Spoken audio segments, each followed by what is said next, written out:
Well, hello. Today we're talking about 5 website opportunities that have auction items, mostly real estate, but there's also some different items. The things that you have to remember is you'll need cash, so these are not financeable websites or finance options, so cash is king in this situation with these auction sites. The other thing is you're going to want to do your diligence. That includes your eyes or no buys. You should make sure when you buy any real estate that you view at least the exterior of the property, and if you can get inside the property, definitely the inside as well. In addition, you're going to want to do things like a title search to make sure there's no encumbrances, other liens on the properties that you did not expect, such as taxes, HOA dues. There could be other mortgages. You could be buying a second mortgage, or it could be a first mortgage. So make sure you do a proper title search if you're getting serious about buying something on one of these sites. And overall, have a great time with it. There is some really awesome information, and as you investigate, and maybe just pick one of these 5 and start with that.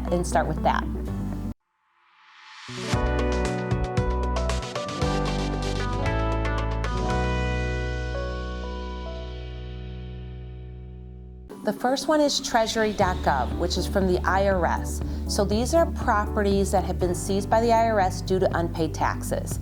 Some of the benefits are that they list the encumbrances so you can see what else is owed on the property. There's typically no mail-in bid. Sometimes you can mail in your bid, which you'll check the website for that. Some of the cons are that there's a 180-day redemption period. So the owner of the house can come in and redeem their property back in 180 days if they pay back what they owe you plus 20%, what you bid on the property plus 20% interest. So you have to wait 6 months and have your money tied up for 6 months while you wait for this property to pass the 180-day redemption period. You will get a quitclaim deed once the time has passed, and then it's your responsibility to then clean out the house, switch the keys, and also if there's anyone living in the house, you'll need to make sure that you do proper evictions for that property. The second one may sound like the first, but it's not. It's also treasury.gov, but the difference is this is U.S. Department of Seized properties. So these are properties that have been seized by the IRS, typically because of illegal activities. So there is some crazy stuff on this on this website. We're talking mansions, multi-unit properties, commercial properties. There is some big coin stuff on this website. Typically though, you need a lot of cash. It's $400,000 to $500,000 easily. Sometimes I've seen airplane hangars. There's all kinds of stuff on this website. At least it's interesting and entertaining. So you have to have big amounts of cash. There are no markups. This is .gov, so you bid on these properties in the same way that you would, as I explained earlier, and you go and check them out. A lot of times if there's a property that is a house, they have these open houses that you can go and view the properties. So it's pretty cool stuff.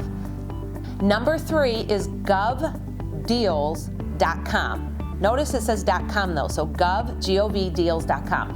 And even though it says gov, it's not really government, or it would be .gov.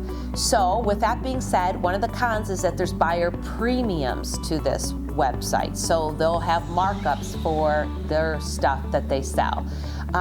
There's everything on this website. I've seen vacant land, I've seen jewelry, I've seen properties, I've seen airplanes. There are all kinds of options on this website, and it's pretty easy to navigate to. Number 4, GSAauctions.gov. And this stands for General Services Administration, and this has been properties that the federal government has used in the past. And it could be, there are things for sale like lighthouses. I saw a cruise ship on one of them, and there is all kinds of property. There's no minimum reserves. It's a .gov, so it's by the United States federal government. You do need to do a registration deposit, so you register for the site. It's really easy to navigate, and once you're registered and you want to bid on something, you do have to send in a registration deposit before you can bid on anything. And the 5th and final one is publicsurplus.com. So this site is really easy to navigate. There are buyer premiums, I believe, of 8%, so there's quite a bit of markup on these sites. And there's all kinds of things that you can purchase. You'll want to check it out. It's a really easy site to navigate once you register, and there's all kinds of opportunities to buy real estate and non-real estate items as well. So these are my top 5 websites for the week for auctions that you might be interested in. Remember, you need cash. Remember, whenever possible, when you're buying real estate, it's your eyes or no buys. Make sure you do title searches and investigate. It's always buyers beware. There's no inspection period. After you buy the real estate, you've committed to it, and so you have to make that purchase. Thanks for watching. Have an awesome and amazing day. Share this video out to those that you think will benefit from it. Thank you.